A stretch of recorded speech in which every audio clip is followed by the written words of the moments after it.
Hello, everyone. Tonight we have a really special episode for you because this is going to be our first viewer submission episode. So I just want to thank Kyle and Sarah for recommending that we cover the subjects of Roanoke and Oak Island. And thank you guys for reaching out to us, our first listener submissions. It really means a lot. We want to interact with you guys as much as possible. So please, all the viewers, keep bringing in the suggestions. Our email is entertheabysspod@gmail.com. We love covering this stuff. Yeah, absolutely. And this is hopefully one of many suggestions that we get. I mean, we do have a little bit of a backlog recording just to make sure we are recording every single week. So if you send something in and you're like, why the hell aren't you guys covering it? We'll try and remain in contact with you via email, but it might take a little while, but we absolutely will cover what you guys send us. Unless it's stupid. Yeah, unless it's dumb, then we won't. Okay, let's talk about Oak Island. Oak Island is literally a modern-day treasure hunt. There have been so many people going there with the confidence of finding treasure only to go bankrupt. So is there not treasure on Oak Island? Well, a lot of people believe there is, and a lot of people believe there isn't. Do you believe there is? So, I'll tell you, at first I didn't, but now I wouldn't be surprised if there was after doing the research. All right. Well, I'm curious about this. Let's hear it. Let's dive into the dark, murky waters. Oak Island is less than a mile away from Nova Scotia. It is very oddly shaped, and you would think that history would almost gloss over it. And yet, popular culture has had a fixation on it for at least 250 years. It has created more legends of treasure per square foot than any place in the world. These theories of buried treasure all stem from the fact that there looked like there was an excavation from 1795. And people have proposed who had hidden the treasure and why they buried it. Some people think the treasure is from Captain Kidd. Others think it's from the French or English government. And yet other people think it's from the Knights Templar. Oh, I like the Knights Templar. Yeah, it's interesting. And I'll say all we do know is some strange things have been found on Oak Island. So let's start in modern times. There was a surveyor named Fred Nolan, whom is a licensed surveyor from Bedford, Nova Scotia. And in the early 1960s, he surveyed the island and became convinced that he found some stone markers and monuments that were pointing him towards the hidden treasure. He began purchasing lots on the north side of the island. Ever since, he's been searching for the hidden treasures that time has forgotten. In a recent interview, he talks about 5 identical cone-shaped boulders on his property forming a perfect cross. Can you imagine, like, people come to his island and say, guys, what do those rocks look like they're doing? Are they pointing to something? He sounds crazy a little bit on this. After drawing these markers on a piece of paper, he went to the intersection where the two lines met, and he found a skull-shaped rock that he believes could harbor the treasure. He has started doing excavations, but has so far been unsuccessful of finding anything meaningful. Now let's transition over to Dan Blankenship, whom is a building contractor from Miami Beach, Florida. He believes the treasure is located on the east end of the island. He convinced investors from Triton Alliance Limited to fund his search for this buried treasure. Guys, I promise there's a treasure. You need to fund this. Yeah, can you imagine that, though? Like, you can convince, like, a group of investors for looking for treasure? Yeah, but you know the convincing factor is money. Yeah. So, I mean, you can convince almost anything with money. 50 people have failed, like, his procession. His line of logic primarily is based off looking around Smith's Cove. They have found artifacts after building a dam to hold back the sea. In 1970, Dan played a similar move, and he began building a barrier wall across the cove, using bulldozers to shove tons of soil into the Atlantic, building another dam, and after the water cleared, they found some intriguing clues. They uncovered what looked like ruins of an ancient wooden structure built of both raw logs and finished timbers. It seemed to be carefully engineered, the joints appeared tightly fitted, and Roman numerals were neatly sawed into the logs where the beams were set in place. Still, however, the purpose of the structure was a total mystery. Some other artifacts found were that of a pair of scissors that were linked to Spanish America in the early 1800s. Interesting fact, there are some people that say a damaged Spanish ship did stop in Smith's Cove after a storm, buried its precious cargo, and then left never to return. Another artifact found was that of a carved-shaped rock which is identical to a stone found in Haiti at the site of a pirate hideaway. So now we already have like 3 different theories of where the treasure could be and why. That's a lot of different variations. I would just be like, okay, I'm not gonna waste my time on this island. We've got a rock-shaped skull. We've got a cross-shaped rock. There's treasure over there because of that. There's treasure. That tree looks like it's bent at a 90-degree angle, pointing me to the south side of the island. This is treasure. Well, there's going to be more intriguing things that happened in the past that we'll go over. But anyways, Dan has drilled dozens of exploratory shafts across the east end of the island and has found what appears to be man-made tunnels over 200 feet down. So that's kind of creepy. 200 feet, that's a long ways. Yeah, it is. In one of these shafts, called Borehole 10X, they found fragments of metal and sent it to a lab. After some analysis, they discovered it was a primitive form of steel smelted between the time of 1500s and the 1800s. How did this metal get to Oak Island? And how did it get 200 feet under? There were so many unanswered questions.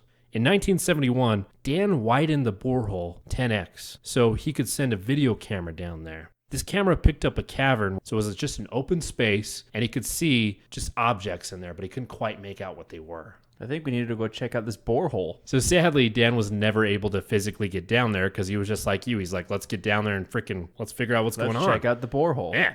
That's just he was fun like, to say. we're going to dig in that borehole. He made several attempts to get down there. The last attempt was in 1976 of November. He was 145 feet down, like he physically was in a hole, and the dirt around him started to cave in. Oh, God. Yeah. His workers pulled him up quickly right before everything collapsed, leaving the hole filled up with dirt. So it's no longer borehole, it's borefill. Yeah, it's a borefill, chlorophyll, or borefill. Borefill. Oh, my God. Yeah.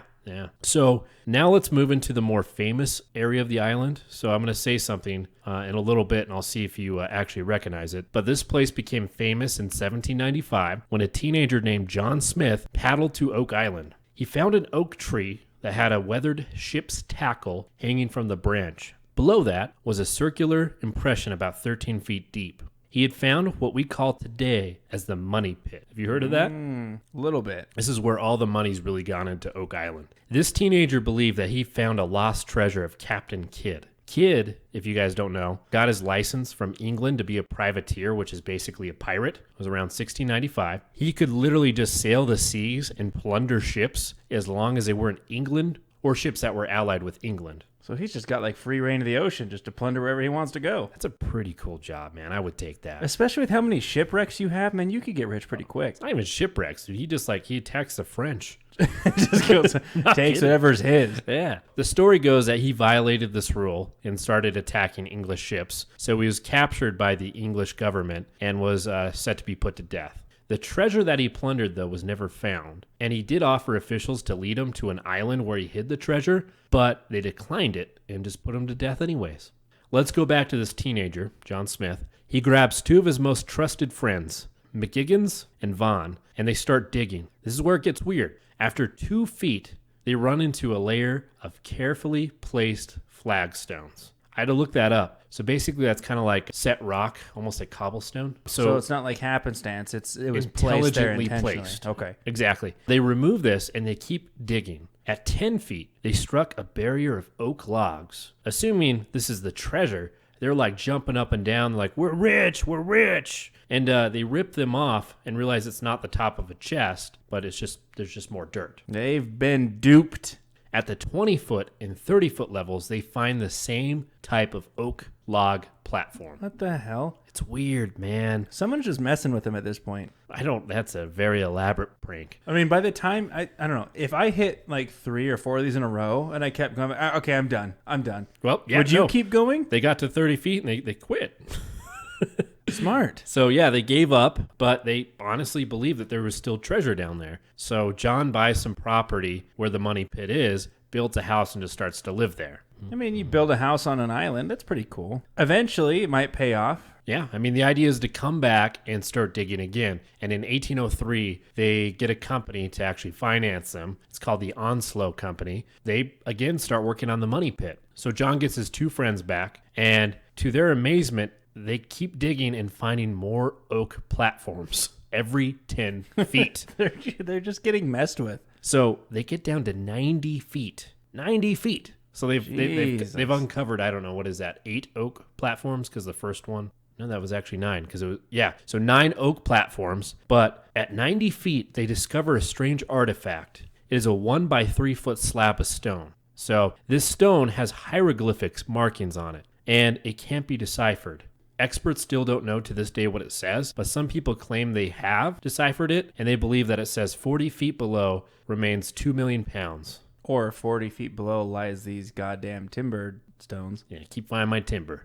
Every 90 feet, there's going to be another hieroglyphic thing underneath just pounds and pounds of dirt. But, they're pretty excited because after finding all these oak freaking slabs, they find this found something hieroglyph. new, yeah. Like, that's cool. All right. So they dig up to 93 feet and the sun starts setting. So they have this ritual. Before they end working, they get a metal rod and they just start pushing it into the ground, and they're listening for any type of metallic noises to tell them if they're close to anything. On this night, they hear a clack of something metal indicating that there could be treasure below. Oh, snap. Yeah, and they're really excited. They go to bed that night dreaming of treasure and getting rich. I wouldn't even sleep. I'm like, all right, we're finally there. Dig. Everyone on board. And I missed one topic here. So again, they were 93 feet down. So this metal pole was going 98 feet deep. So they were 5 feet away from the treasure. Okay. Supposedly. Yeah. So unfortunately, as fate goes, it can be a little bit cruel. So when they wake up, they kind of find something. Water was seeping into that hole all night. Oh, God. And when they go to look at the hole, they see that the water is filled up to the 32-foot level. So there's 60 feet of water right there. They're not ready to quit yet. Convinced that they were so close to the treasure, they build another identical shaft right next to it and start burrowing towards the money pit. What a kick in the nuts. Oh, man, it's bad.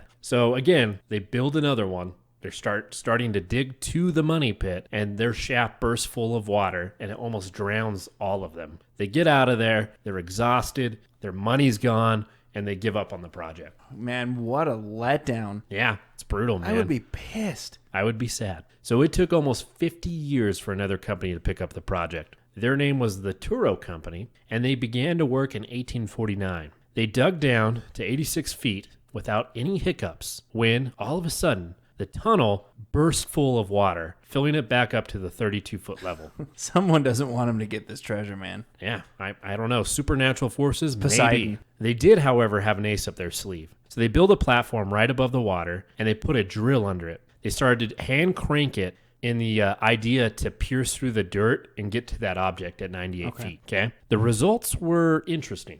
So when they brought the drill back up, there were 3 links of gold chain. They did it again and confirmed they splintered through wood at 98 feet. They could just hear it. And they could also hear what sounded like pieces of metal being moved like coins. Gold coins. Convinced that they were so close to getting this treasure, they built another pit and started tunneling to it, just like the plan before. However, when they started digging to the money pit, their tunnel flooded, filling up with water, and it went back up to 32 feet. Man, this money pit's a real bitch. So they noticed that the water was at 32 feet, but it would ebb and flow with the tide. So they discovered that the Smith Cove had a drainage system designed to fill the money pit with seawater. Whoever buried the treasure would have had to have built a dam across the cove and build a drainage system to this. So they actually did build a dam, again over in Smith's Cove, and they found what they described as 5 drainage systems leading towards this area where the treasure was. That's extremely elaborate. I mean, if you're someone trying to hide your gold, you're like, oh, we need to build a dam. Right. So their plan was they were just going to destroy these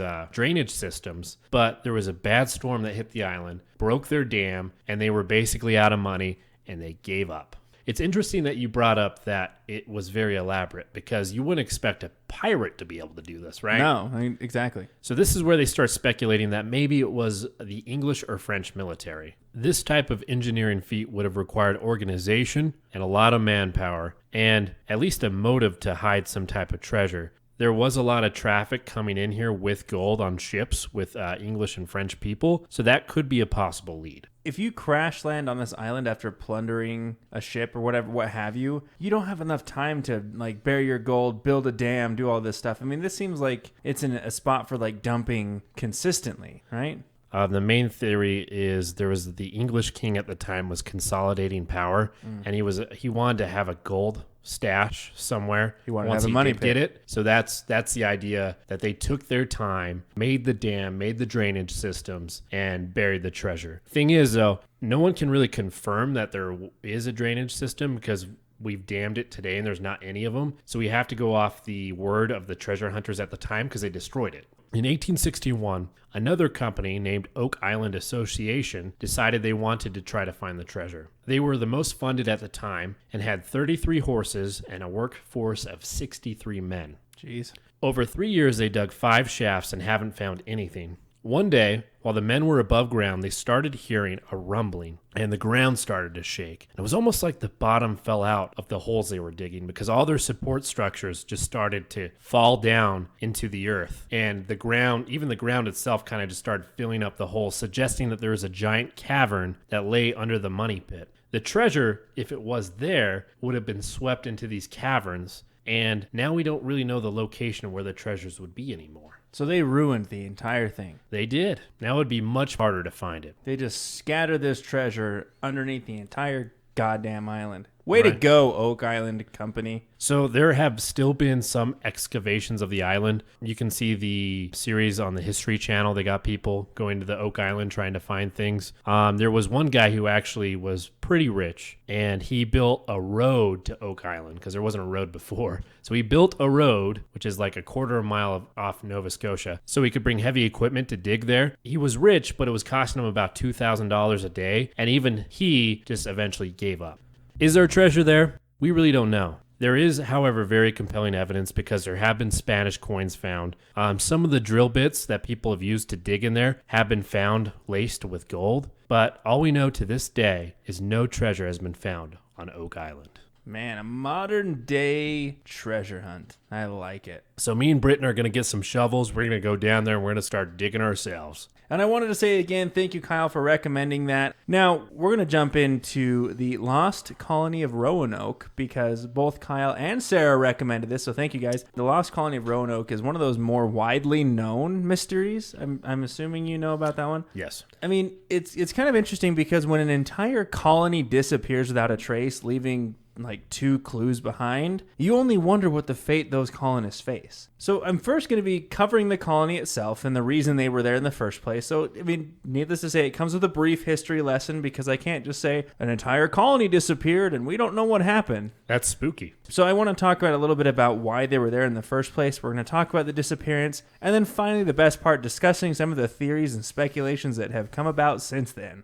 Going back to episode 1 when I covered the Pied Piper, when all those children went missing, Roanoke consistently popped up in the Google search because when you type in missing people, this is one of the biggest ones that pops up. Obviously, to begin to understand how this could have happened, we need to go back to the start. So in the year 1578, Queen Elizabeth I sent Sir Humphrey Gilbert to the New World in search of land that had not been taken by the Spanish. Gilbert's first trip was a moderate success as he was able to find several suitable locations and then returned. So he has his map. He's like marking, oh, this will be good, this will be good, this will be good. However, on his second expedition to the New World, his ship was lost at sea in a shipwreck and Sir Humphrey Gilbert perished. Damn. Wah, wah, wah. Bye, buddy. Now, just because Gilbert died doesn't mean the expeditions are going to stop. So, Queen Elizabeth I enlists the help of his half-brother Sir Walter Raleigh. In the year 1585, Raleigh landed on Roanoke on his second expedition with Mayor John White on board and captain of the ship named Simon Fernandez. Now, the original plan, however, was to land on Chesapeake Bay, which is located just a skosh further north. Chesapeake Bay would later become the first successful British colony, Jamestown. Fernandez refused to sail further north, and he said, nope, we're fine where we're at. Take your shit off my ship. This is where we're going. So he's being stubborn. Roanoke is where they're at. Now, upon landing, they made contact with the Croatoan Native American tribe, and at first the relationship was fine. It was great. Nothing bad happened. Typically, Native American tribes can be a little hostile to newcomers and outsiders. This group didn't seem to care too much. They were pretty friendly at the beginning. So the relationship was going so well that 2 natives sailed back to England with White and Fernandez to meet Queen Elizabeth herself. They were given the names of Manteo and Wanchese. Manteo actually became the first baptized Protestant Native American. What a sellout. Now, back on Roanoke, the commander of the British garrison ruined the entire relationship with the natives by being a complete douchebag. What was he doing? I mean, he didn't want to mingle with the natives. He thought that like they were good Lesser? without him. Yeah. So he actually went on to lead 2 separate raids on native villages in the following months. So he's like, no, we don't need you. We're going to get rid of you guys. Now, I don't know about you, Clete. If someone attacks me, I'm going to go back at you, right? So obviously this goes without saying, but the natives aren't happy, and Roanoke finds itself under constant attack by the tribes. During this time, a man by the name of Sir Francis Drake just happened to be sailing by the area, and with it being under attack, several men rushed the ship via paddleboat to be rescued, leaving 3 of the men behind. So 3 of the men were actually out like exploring the wilderness. So this group just leaves them and just fucking leaves them on the island. It's terrible. Oh my God. When the British finally returned to the island with White, the fort was completely abandoned and the 3 men were nowhere to be found. The commander of the first expedition, Richard Grenville, decided to leave 15 men behind just to make sure that they could hold on to this island. He left them with 2 years' worth of supplies and provisions. Now, when John White and Simon Fernandez returned to Roanoke with a total of 117 colonists, consisting of 97 men, 17 women, and 9 young boys. Can you imagine being one of the 97 men and only having 17 women? Damn, that would suck. That's pretty bad. One of the theories is that the men just left because there wasn't enough women on the island. Go meet the Native American women.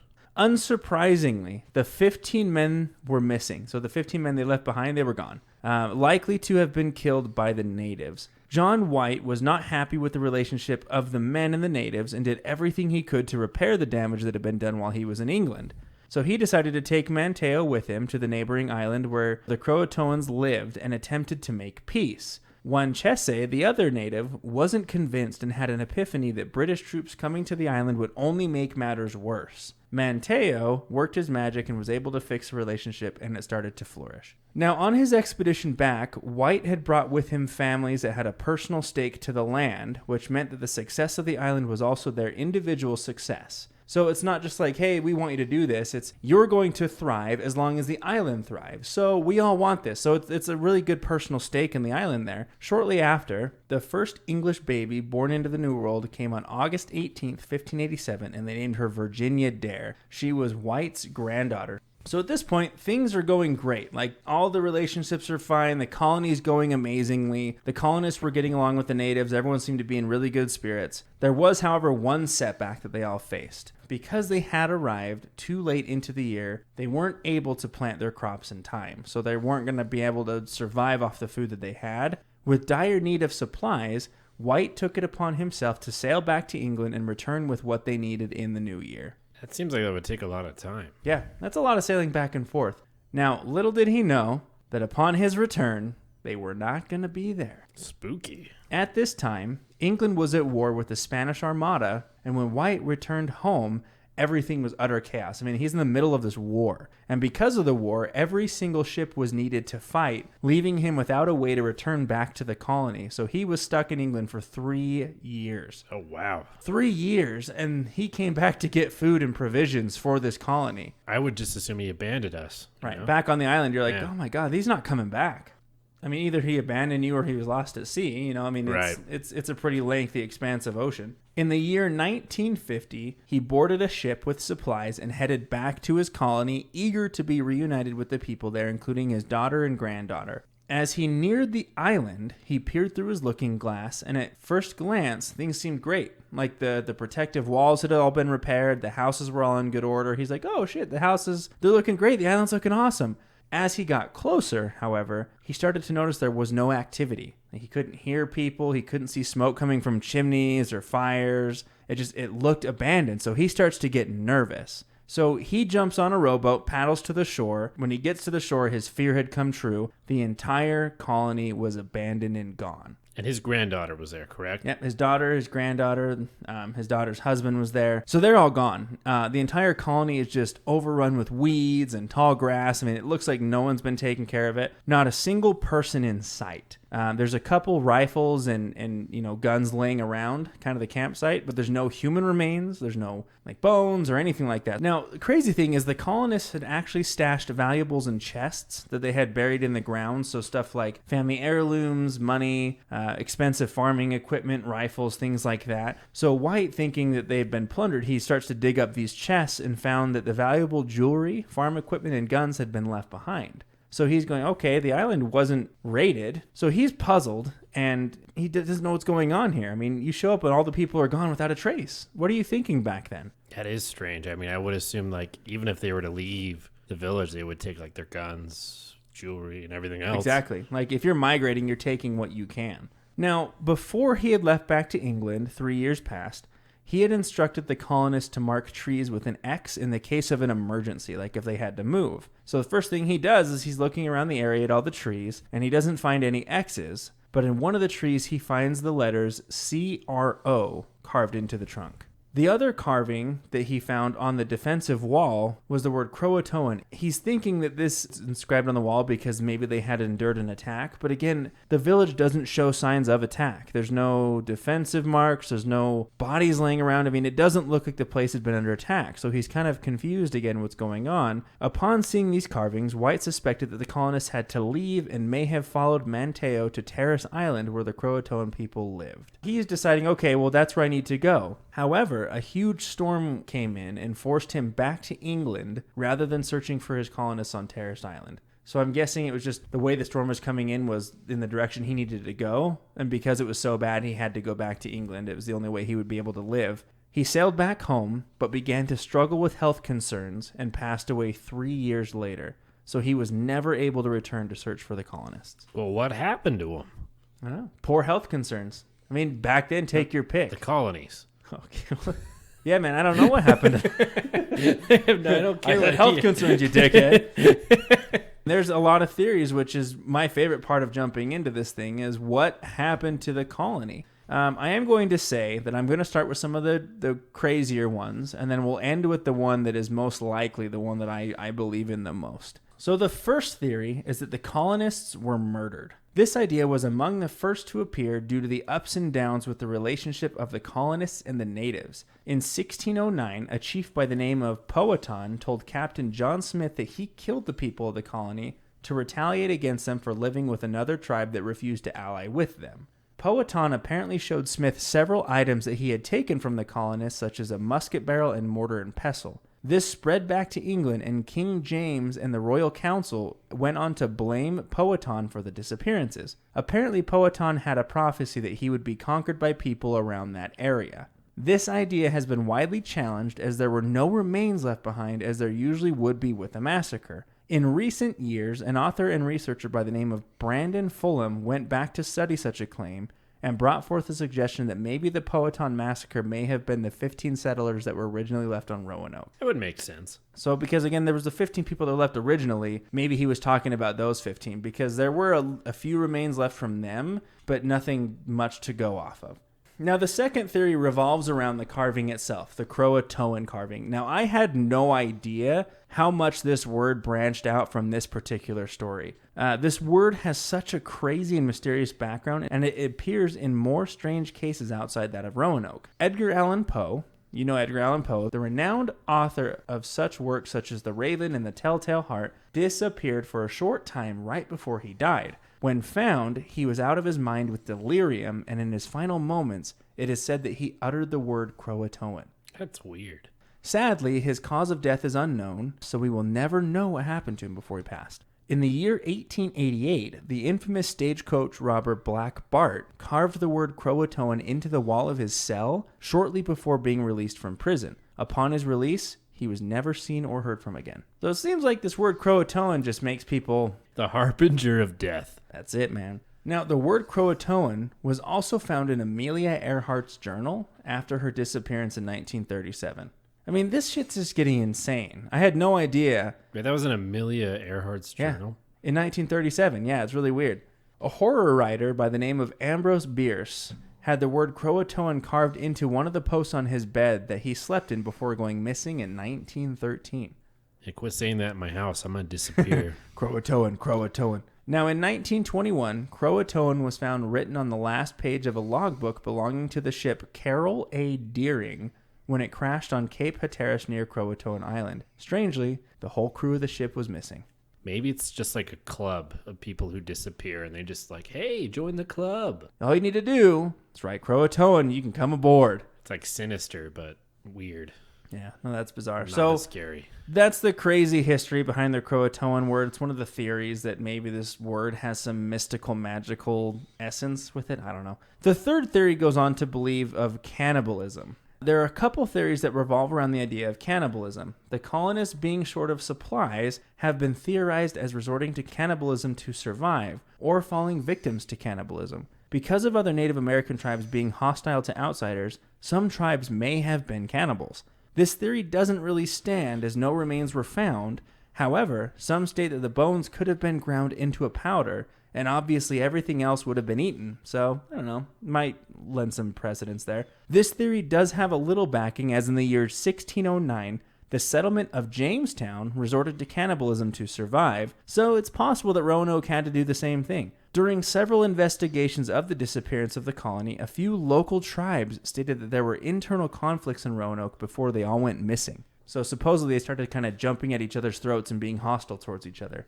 Now, when we talk about cannibalism, there might have been a certain beast that I covered back in episode 2. Wendigo! Wendigo! That's it, Wendigo! right? Ding, ding, ding, Cleet, you're the winner. The natives believe in such a beast and state that because of them resorting to cannibalism, the Wendigo spirit may have possessed the colonists, which means that they will still be roaming around the woods around Roanoke even to this day in the form of Wendigos. Now, we're getting a little bit more likely, right? This make a little that more makes sense. Yeah, that's got to be it. Maybe it is. I don't know. We don't know 100%. The next theory revolves around supernatural or religious beliefs. The Native American tribes believe in several instances of supernatural causes that may help explain not just why they disappeared, but also how they could have done so without a trace. Other than the Wendigo, the tribes also believe in a spirit on Roanoke Island that has the power to absorb humans into the landscape.